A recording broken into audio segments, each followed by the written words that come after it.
Hello everyone.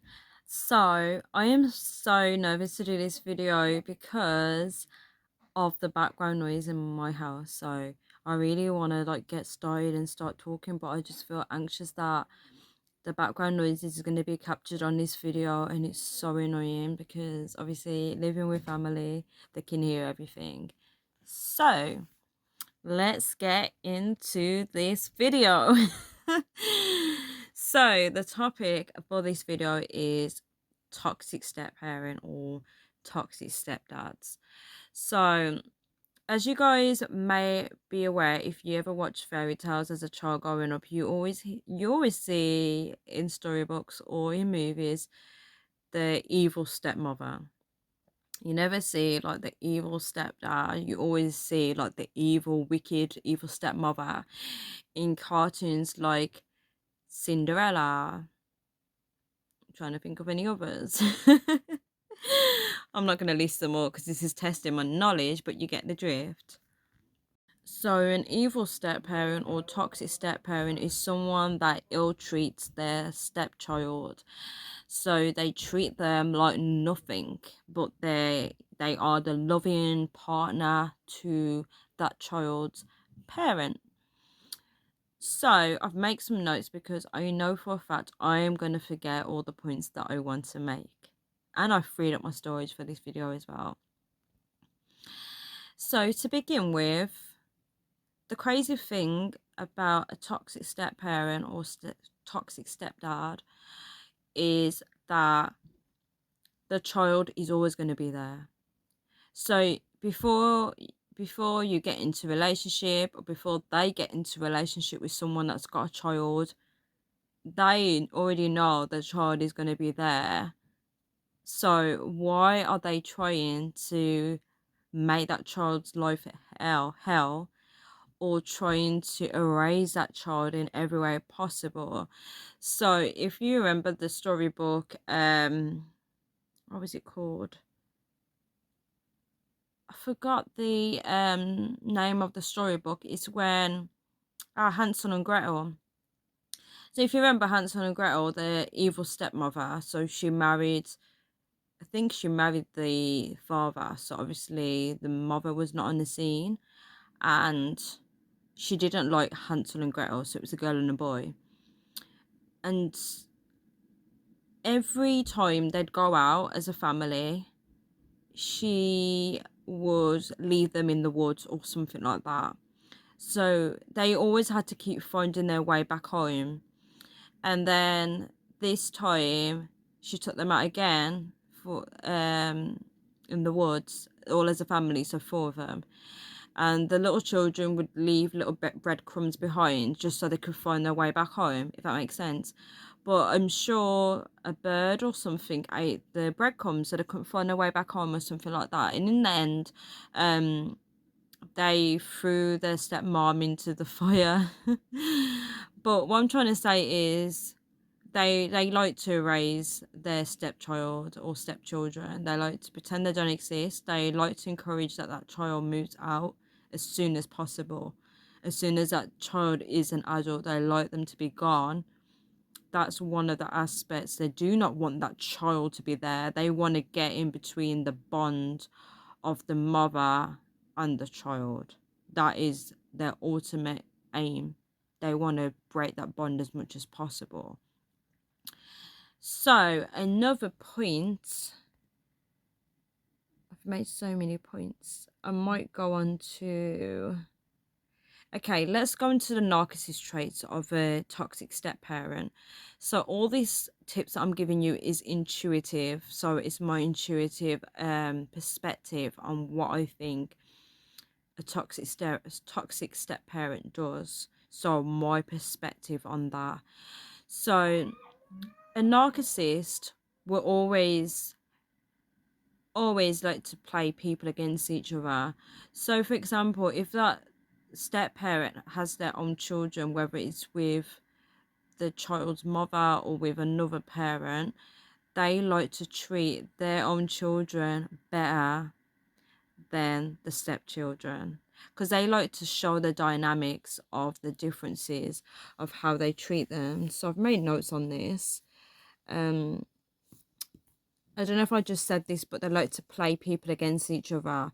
So showing that they have favorites will emphasize to that stepchild that they do not like that stepchild, and they're treating them differently.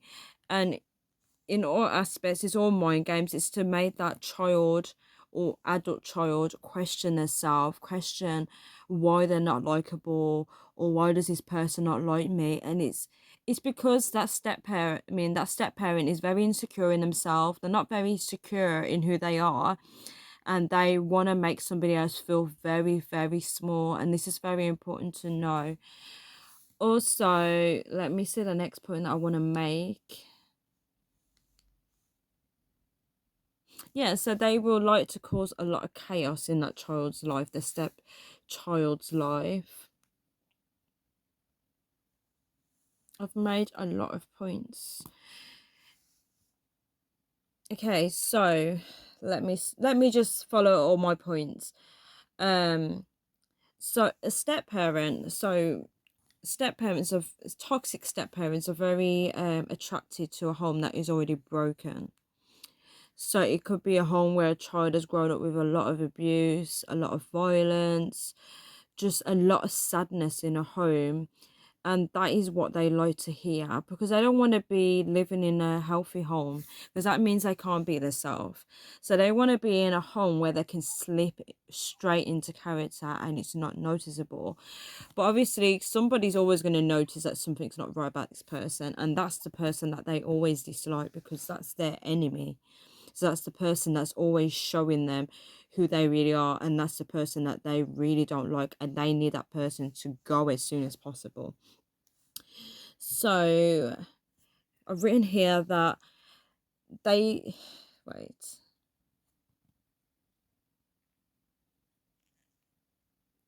Yeah, so just to add on to that, so they can also identify the broken parts of that family that they enter. The new family that they enter, they're very good at picking up on the broken aspects of that family. And that makes it very easy for them to slip right into character, because if there's already toxic traits in that family, a dysfunctional home, nobody will identify that they're being toxic or abusive, because it's already there. The foundation is already there for them. um yeah, so if there's already broken parts in the family, that narcissist person will create huge gaps in that broken cracks. So they'll make the gaps even huge, to the point where the person that is more awakened in that family will notice what they're doing. Let's look at my next point. So many points.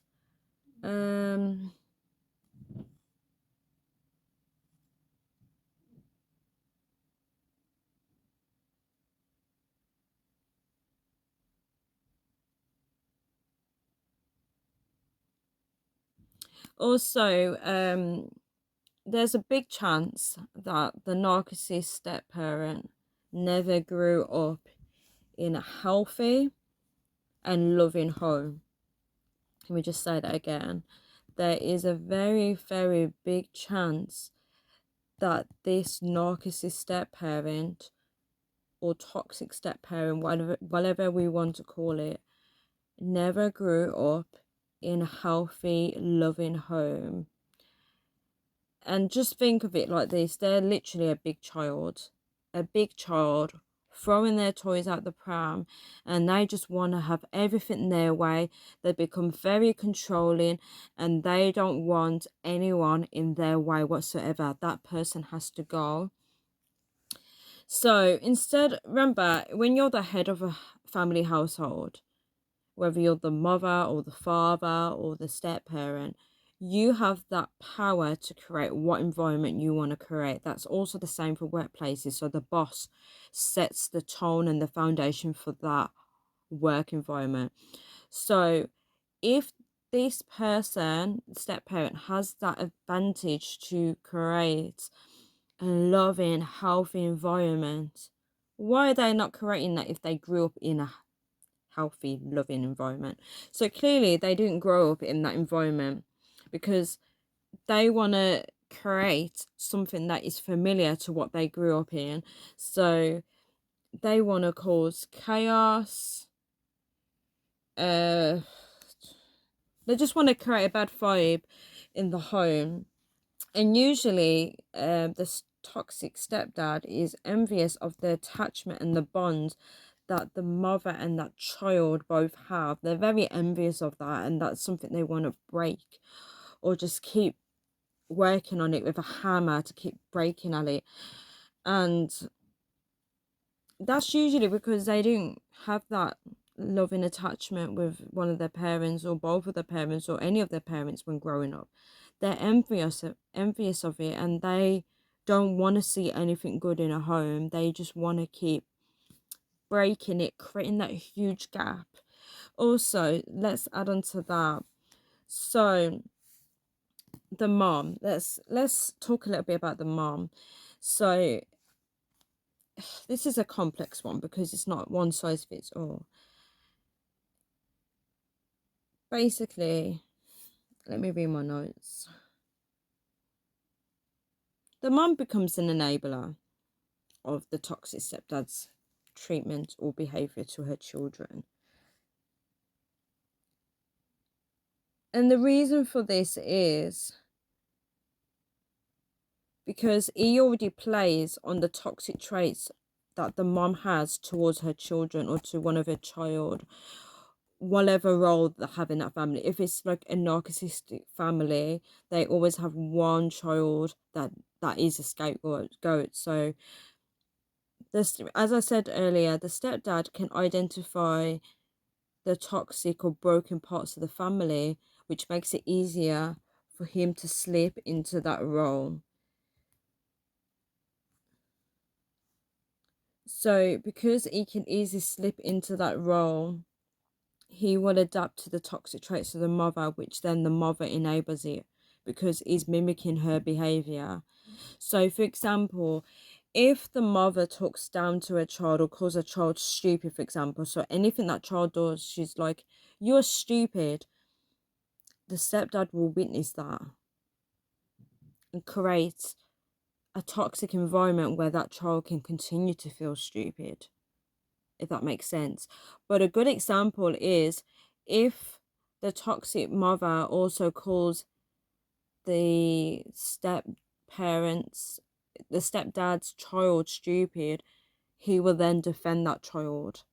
However, he will not defend the stepchild. That's when you can see the different dynamics. That's a really good vital example.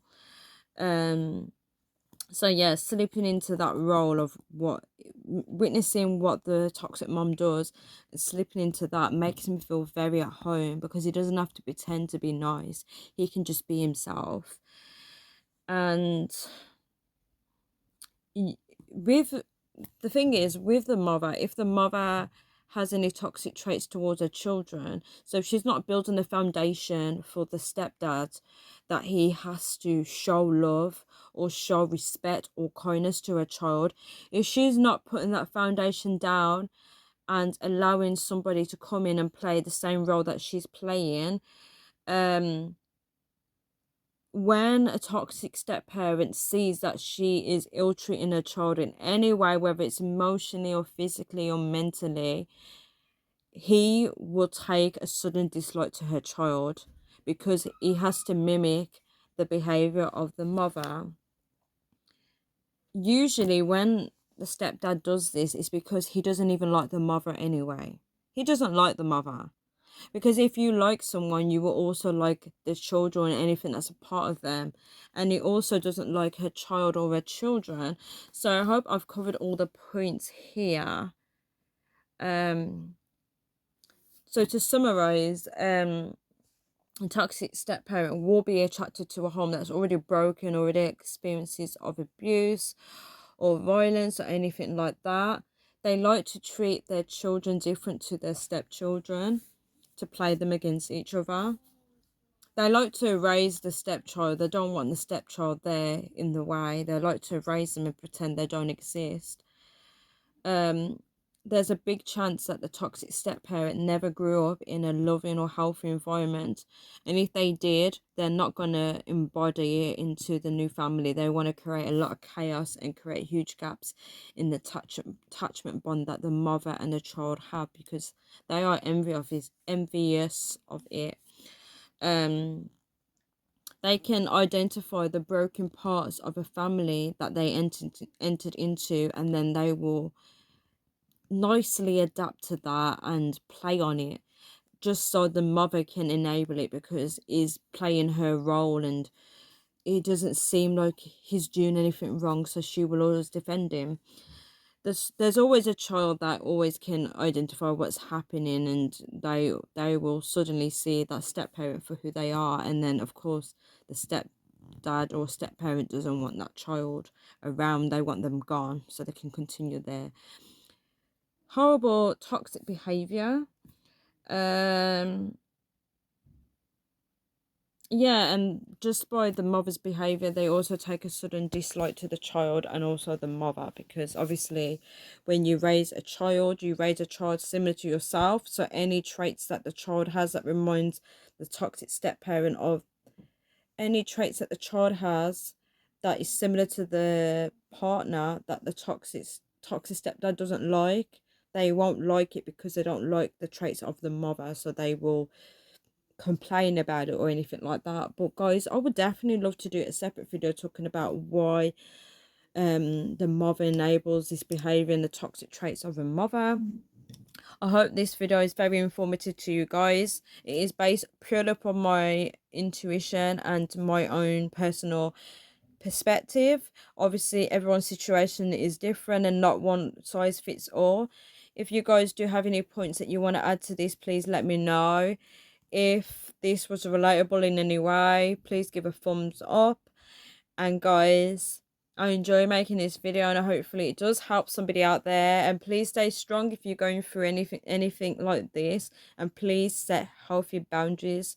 I know it's hard to set boundaries with narcissistic and toxic people, but it must be done, whether it means walking away or moving into a different environment. Please do anything, just put your mental health first, and obviously work on ways of getting out of that situation. So guys, thank you so much for watching this video. I hope it was clear, and I love you all, and I'll speak to you guys soon. Bye.